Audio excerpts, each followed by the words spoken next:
Buenos días. Mi agradecimiento a la Corporación López Valencia por la oportunidad que me da de dirigirme a ustedes. ¿Qué vamos a trabajar el día de hoy? Básicamente tres temas. Punto número 1, la litigación oral y su importancia. Punto número 2, brevemente la preparación del caso para entrar al último punto, que es el interrogatorio. Pues bien, al grano.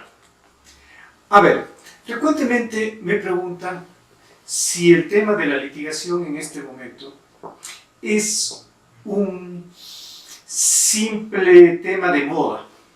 Si revisamos, por ejemplo, lo que ha pasado en los últimos meses respecto a, concretamente, los cursos de educación continua que se ofertan, es muy fácil darse cuenta que el tema de litigación oral consigue superar con creces a todos los restantes temas del derecho en su conjunto. Entonces surge esta duda. Si vemos en el contexto internacional, se repite también este tema. Cada vez hay mayor presión por cómo se litiga en una audiencia. ¿Qué es lo que realmente está pasando atrás de todo esto? Lo que pasa es que hubo un cambio de modelo, un cambio de sistema.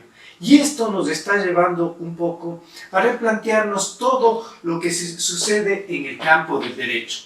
¿A qué me refiero concretamente? Nos ha puesto en cuestión, por ejemplo, comencemos en casa. Soy un profesor universitario y que la crítica comience por las universidades. Pensemos, por ejemplo, las universidades, ¿cuánto tiempo dedicaban dentro de su malla de preparación al tema concreto de las destrezas, las habilidades, la forma como se ejerce la profesión? Debe haber, porque había mallas que simplemente no existía este tema, pues era muy bajo el porcentaje que había. ¿Por qué nos dábamos el lujo de hacer esto las universidades? Pues bien, partamos de entender qué es el derecho y qué es el ejercicio del derecho. Y para esto, comencemos la crítica por afuera, porque es más fácil verla ahí que aplicar esos mismos conceptos a nuestra realidad.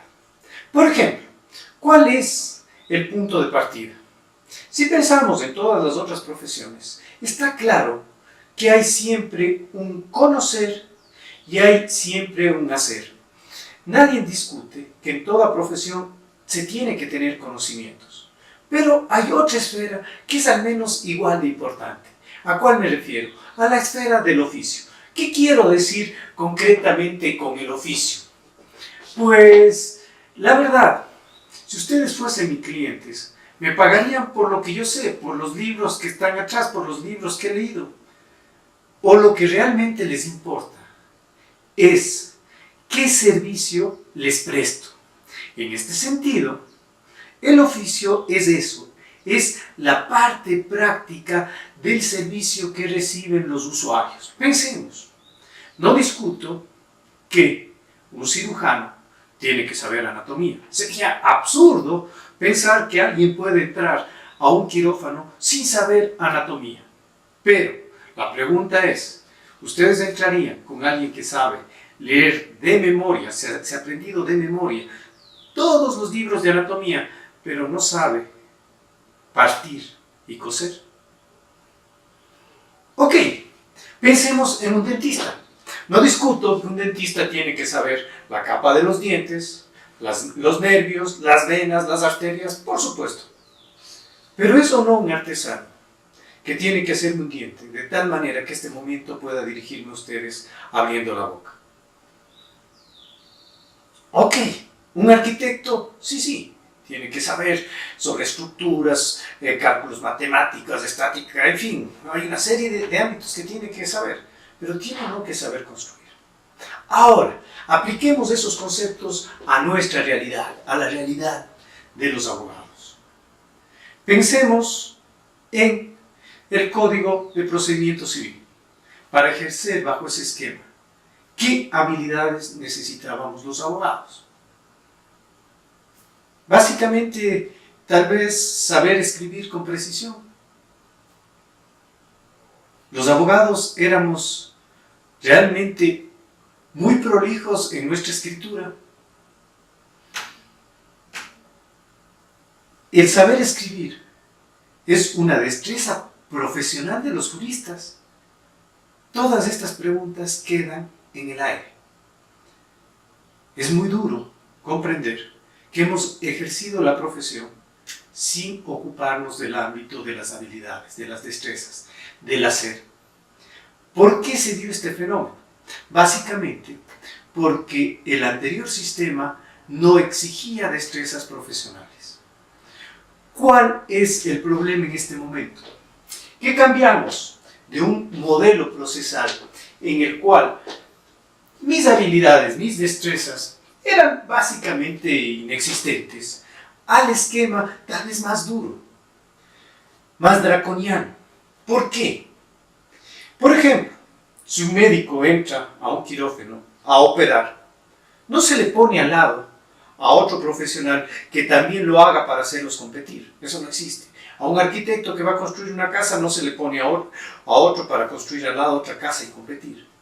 Pero en esta nueva realidad, los abogados sí estamos sometidos en cada audiencia a este tema. ¿Cuál es la competencia concretamente?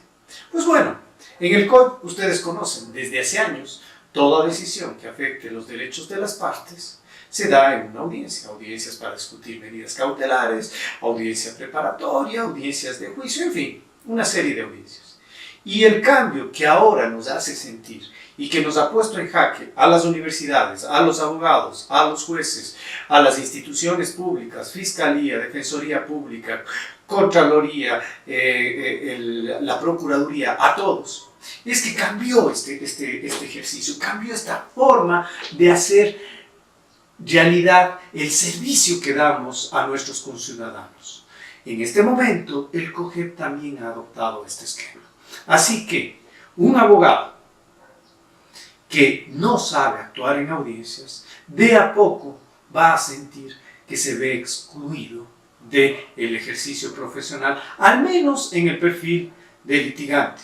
Reconozco que hay otros perfiles, por supuesto, nadie discute que un abogado no puede ser docente, en mi caso lo soy, puede ser investigador, por supuesto, puede ser mediador, puede ser negociador, puede ser asesor. Sí, para esos ámbitos no es necesario, pero también hay que decirlo, que el grueso de nuestra profesión se ejerce en el litigio, y esa es la gran necesidad que en este momento exige. Entonces, ¿por qué hay este boom? ¿Por qué hay esta exigencia? Simplemente porque los abogados no somos tontos. Hemos notado que sirve de poco saber recitar la Constitución, las leyes, etcétera, etcétera, si no sé técnicas básicas sobre cómo plantear, por ejemplo, un alegato introductorio, cómo interrogar, cómo objetar, cómo contrainterrogar, cómo hacer un alegato final, referido solo al juicio. Pero en cada una de las decisiones hay un conjunto de destrezas necesarias. Ese es el nuevo ámbito y ese es el reto que estas generaciones de abogados van a tener que afrontar. Por eso es que sostengo que esto no es una simple moda. Es un cambio de sistema y pasamos a un esquema en el cual las exigencias en el nivel de destrezas, de habilidades de un profesional son altísimas. No nos olvidemos que cada audiencia básicamente es un examen competitivo. ¿Con quién? Con otro abogado igual de preparado que yo.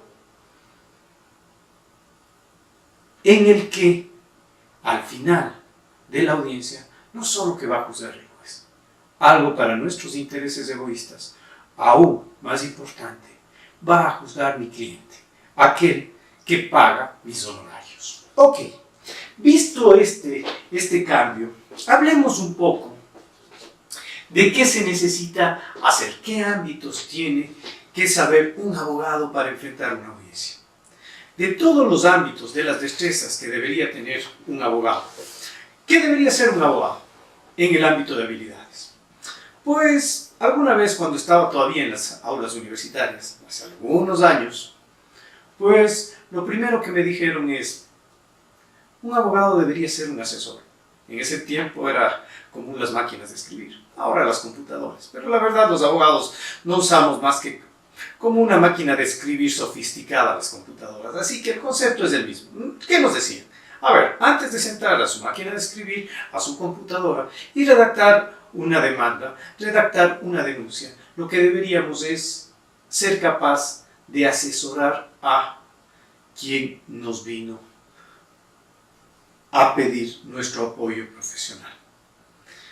Concretamente, si me traes una letra de cambio, pues esa deuda, ese dinero que está atrás de esa letra de cambio no es mía, es tuya. Entonces, lo que yo debería hacer es algo que en otras áreas están absolutamente aceptadas. Nadie en medicina, por ejemplo, discute lo que es el consentimiento informado. Pero en el derecho ni siquiera nos lo planteamos. ¿A qué hago referencia? Por ejemplo, el informarle, mira, esta deuda que tú quieres cobrar, pues tenemos varias vías. Uno, yo sé que no te han pagado, pero si tú me autorizas, oye, yo puedo hacer una llamada telefónica. A lo mejor a ti, como persona individual, no te fue tan bien. Pero si tu deudor, oye, que le llama a un abogado, es que esto se va a poner complicado y él tiene que ver el suyo y hay gastos y todo, a lo mejor podemos resolver. Para eso yo que necesito informarte, nuevamente, consentimiento informado. A ver, ¿cuál es el monto? ¿Estás dispuesto a bajarte o no del monto fijado? ¿Estás dispuesto a renunciar o no a los intereses? ¿Estás dispuesto a conceder o no un plazo? Tú me fijas los márgenes y yo sobre esos márgenes negocio con él. Porque por supuesto, el que yo haga la llamada no quiere decir que sea el dueño del dinero. Ok, en cuyo caso mis honorarios serán tanto y una vez que hemos fijado las reglas, pues ya tienes el escenario B. A. Escenario B. Si tú me permites, podemos, por ejemplo, llevar a un centro de mediación. Oye, a lo mejor, frente a un abogado, me hago el duro, me hago el que... Pero si ya voy a un centro de mediación, me siento con un mediador, estamos cara a cara viéndonos todos, es más difícil, por así decirlo, poner cara de tuco. En cuyo caso, nuevamente, con los parámetros que tú me has dado, negociamos y todo. En este caso, como hay una audiencia, etc., mis honorarios serán tanto y las condiciones serán básicamente estas. A lo mejor hay un tercer escenario, tú no quieres eso, quieres irte a un juicio, en cuyo caso tú tienes que saber que un juicio de estos puede ser en primera instancia esto, en apelación, en fin, estas son las condiciones, esto demanda más cosas, tiene estos pros, estos contras, y finalmente mis honorarios por primera instancia serán estos, por recursos serán estos, en fin. Ahora sí que tú tienes todos los escenarios, decide cuál es la alternativa que te sucede. Por ejemplo, ¿qué he hecho aquí? He plasmado básicamente una metodología profesional respecto a la asesoría. ¿Qué es esto? Juego de escenarios. Te he planteado los distintos escenarios y tú escoges. Es una de las metodologías que se pueden emplear, no es la única. Pero, mi pregunta es, pongamos la mano en el pecho. ¿Cuántos de ustedes aprendieron a asesorar en la universidad? Ok, vamos a una segunda esfera. Luego de esto, obviamente hay otras habilidades que tendría que tener un profesional. Concretamente, yo debería saber negociar. Alguna vez en las aulas universitarias igual me dijeron, una mala negociación es mejor que un buen juicio. Por supuesto, no hay ninguna otra profesión en la cual las habilidades de negociación sean tan importantes. Somos, en esencia, resolutores de conflictos. Esa es nuestro negocio. Ahora, ¿cuántos de ustedes aprendieron a negociar en la universidad?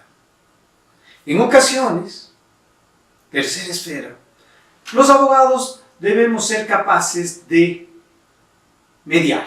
Hay dos personas que llegan hacia mi oficina y, por ejemplo, hay un lío de pareja, se matan si les dejamos solos.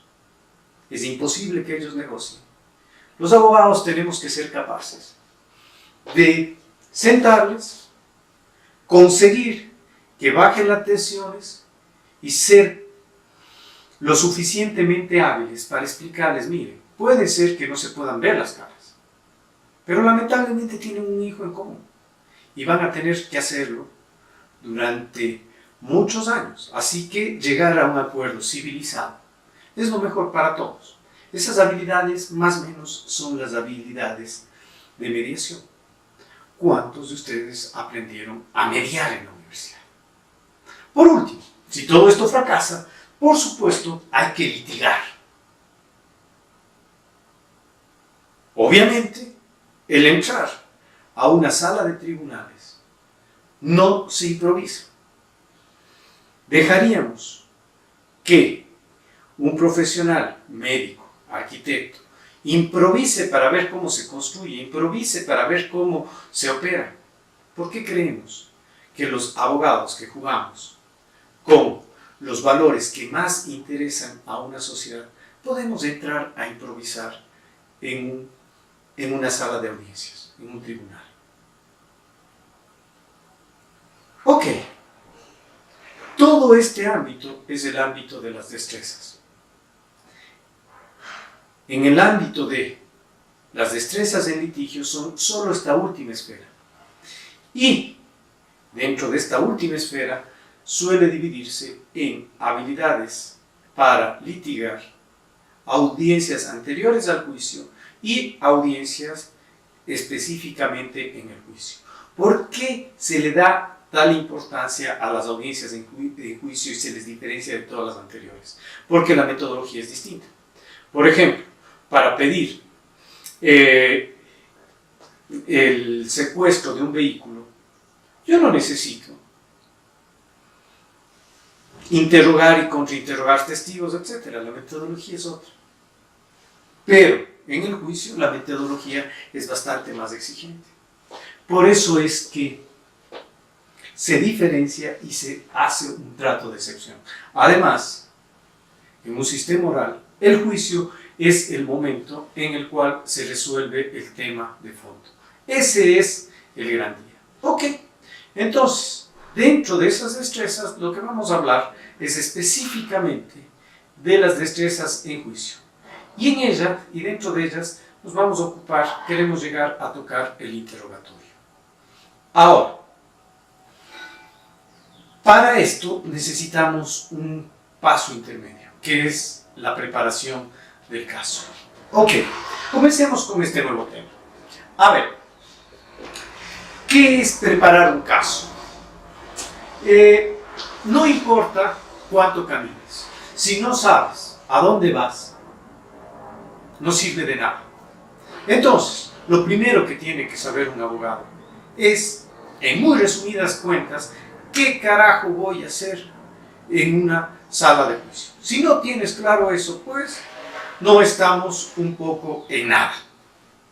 Ok, ahora, para explicar esto, dentro de la región se han impuesto dos terminados. Primero, teoría del caso. ¿Qué es esto de la teoría del caso? Miren, no es nada distinto que en español la historia, el cuento que yo quiero contarle a este señor juez. Esa es básicamente la teoría del caso. Podemos resumir un juicio, una audiencia, en la lucha entre dos posiciones, dos tesis. La que sostiene el demandante y la que sostiene el demandado. Básicamente, esa es la esencia de la disputa que se escenifica en una audiencia.